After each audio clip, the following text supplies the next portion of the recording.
My name is Fabio Villela, aka like Gigantinho. As you guys know, I'm a 6'7" foot guy, for Brazil, it's pretty tall.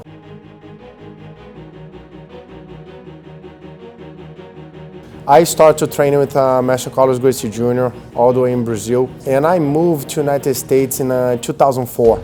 My older brother also is a black belt on the Master Carlos Gracie Jr. I'm the little giant, he's the giant, even I'm taller than him. He starts to training, then always I have been following him for competition, tournaments, and everything. It was kind of natural for me, like jumping in Jiu-jitsu. Also have some of the professors in Gracie Barra today. They used to be my friends on the high school, on the school too. Then I always have like good mentors in Jiu-jitsu. I came over here just to learn English a little bit, but like I believe in the life right now, we make plans to change those. Then Master Carlos come over here, I start to work, training Jiu-jitsu. The federation come over here, then here I am after 12 years. I was in California, Huntington Beach. Then I had a chance to train over there a little bit. Have like some guys under Master Carlos Gracie Jr. used to be teaching over here on that time. Then I went to training with them. Then soon as Master Carlos moved to the United States, I just like stick with him. Texas was a funny story, my friend.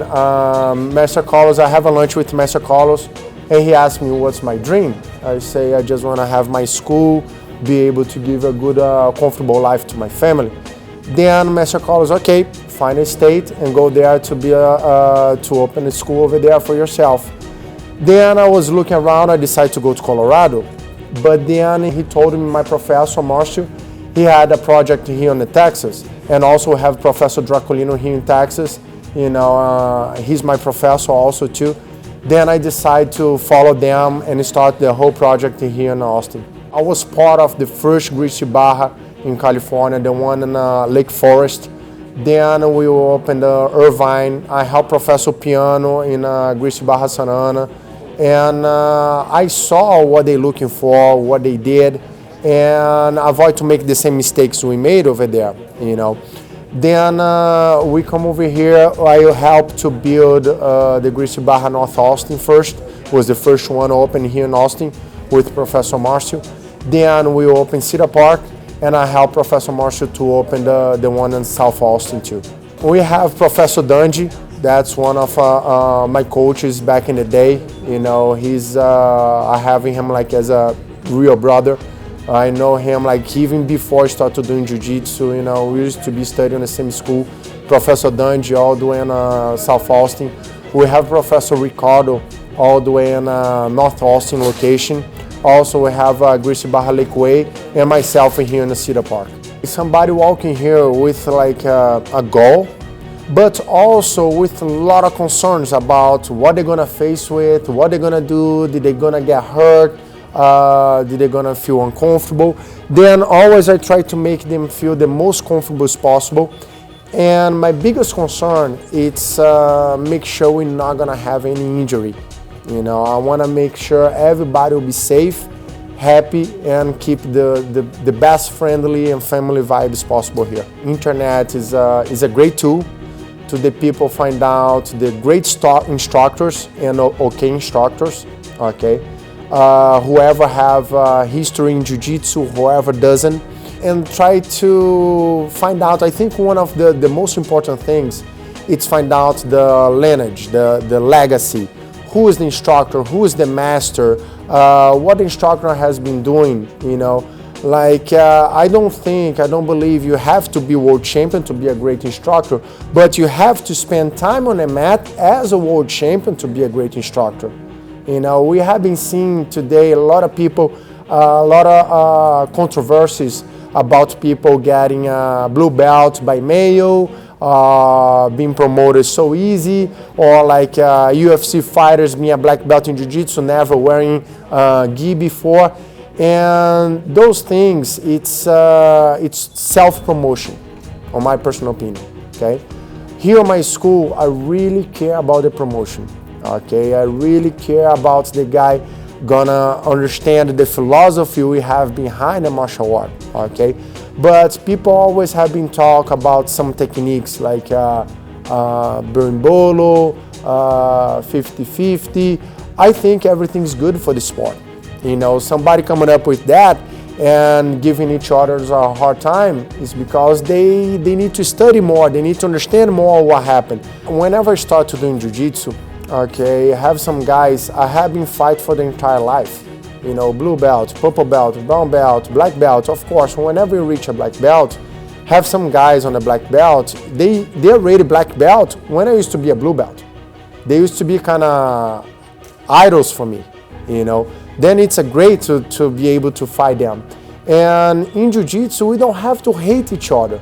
You know, we became a good friends, you know. And it's a chess game, but every single time when I go to a competition, I don't go there to challenge anybody. You know, I go there to make myself better. I go there to challenge myself. Okay, the guy like to play close guard. Let's see what happened. If I pull first, or if he pulls first, or maybe if he's changing his game. You know, it's a chess game. And then like, we always learn when we compete. Doesn't matter the result, we always come back home with like a good knowledge. And I think jiu-jitsu, it's popular, but it's popular inside the jiu-jitsu community, you know what I mean? Like, have a lot of people from outside have the wrong mentality, the wrong idea what's jiu-jitsu, okay? And that's what I try to teach here for my kids. I have kids start with 2.5 years old, and the oldest one is 62 years old.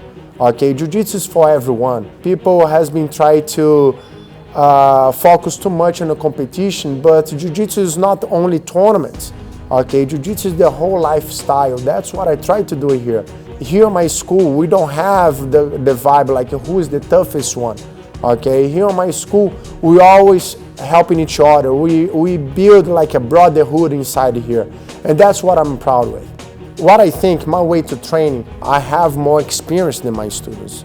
I train in jiu-jitsu longer than my students. That's why they're my students, okay? But I have to put myself on a bad spot too, because in jiu-jitsu we never know everything, okay? If I come over here and doing my game, but inside the close guard with everybody, what am I gonna learn? What am I gonna improve? How am I gonna get better? Okay? I have to put myself, let them get my back, let them apply a choke, you know, and I'm not afraid at all to tap for my students. Okay? On the day I'm gonna be afraid to tap, I'll change profession, my friend. I'm gonna be on the wrong profession.